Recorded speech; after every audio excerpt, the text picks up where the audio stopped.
I gotta say, this is probably one of Fujifilm's best lenses, full stop. I know I've said that before about other lenses, but this one is so good.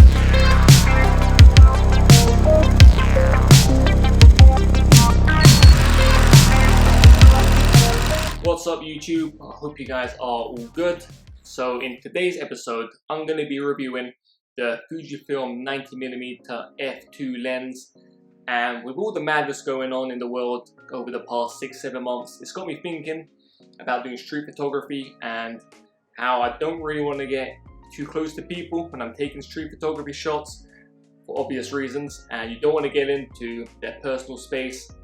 And I already like taking street photography shots with longer focal lengths. I've done reviews with the 55-200 and the 50mm recently. So when I saw the 90mm f2 about, I thought, why not give it a try? So the 90mm f2 lens is equivalent to 135mm on a full frame camera. So normally this kind of lens is used for studio work, for product work, and for portraits too. But I'm going to be doing a review mainly focusing on street photography with this lens. Now for those of you already subscribed, you guys know when it comes to my reviews, I don't like to get into all the technicals. I don't take photos of brick walls and see if the lines are straight or any of that. I'm just going to tell you guys my thoughts on using this lens for around 2 to 3 weeks. But before we get into the review, you guys can do me a massive favor as always by hitting that thumbs up button. And if you haven't already, remember to hit that subscribe button too. But yeah, let's get into today's review. Firstly, this lens costs around £850 new without any discounts or sales. And as you guys probably know, Fujifilm like to do sales and discounts and cashback offers towards the end of the year. So if you are going to pick up any lens from Fujifilm or Body, it probably is worth waiting for that. So let's talk about the pros and some of the things I like about this lens. And the first thing that comes to mind is just how sharp this lens is. Now, I don't normally like to talk about lens sharpness because most lenses made in the modern day are pretty sharp and they're all pretty good. But this lens is something different. I mean, compared to all the other Fujifilm lenses I've used, this is a cut above, the contrast is on point, the colors are good. As you can see with these examples, the photos I was making with this lens straight out of camera were just pretty sick. Moving on to the second pro, it's the autofocus speed. So normally for lenses at this focal length and this size, they tend to autofocus a bit slower. And with this lens, that's never been a problem. It is just snappy. I mean, when you're on the street, getting focus of people walking by or fast moving subjects, I had no problem whatsoever. And when I compare it to the 55-200 zoom lens, which I use for street photography too, this one's a lot faster. I had absolutely no problem locking onto my subjects using an X Pro 2, which is an older camera with an older focusing system. This paired with the X-T3 or the X-T4, I can only imagine it being a lot faster and even better. Next up is that the 90mm f2 is both water and dust resistant. And as you guys know, I love taking photos in the rain. And being here in London, it's now October, so it's going to pretty much rain every single day. So having a lens which is water resistant is really important. I mean, I don't want to be dealing with a lens that isn't water resistant when it's raining and have to cover it with an umbrella, because then the wind blows the rain onto the lens and then you have to worry about the lens. So yeah, I don't want any of that kind of headache when I'm out taking photos. So for me, it's so important to have a lens which is water resistant, and this 90mm f2 fits in with that. Next up and finally, we have the outer focus area and the bokeh looking really good. Now in my case, where I'm going to use this lens for portrait photography and for product photography too, that's really important. And this lens's outer focus areas do look really good. I mean, compared to all the other f2 lenses, this one is the best I've used. I have not used the 56 1.2, which is meant to have the best out of focus areas out of all Fujifilm lenses, but I am going to test that out in the near future. And finally, it's the look and feel of the lens. My opinion, it looks great. That's important for me.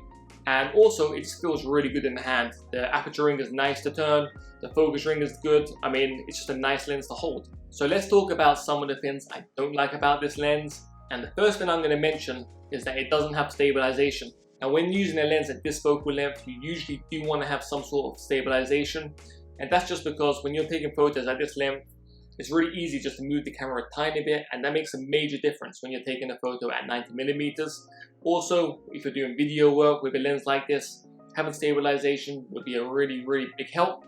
That said, all the new bodies, so I'm talking about the XH1 and the XH2, which is going to be coming soon, and the X-T4, all have in-body stabilization, so that probably will help out with this issue.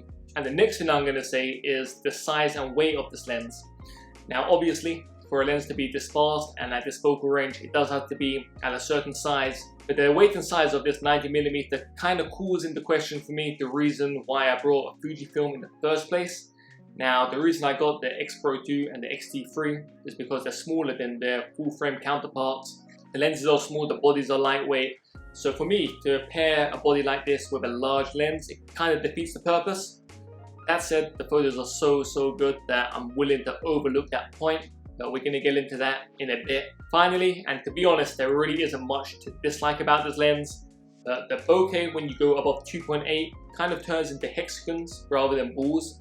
So this can be a problem if you're taking portrait shots or product shots. But realistically, I don't think I'll be taking many photos with this lens above 2.8, especially when it comes to portrait and product work. So for me, that's not such a big deal, but you guys should know about it still. So there are alternatives to this 90mm f2.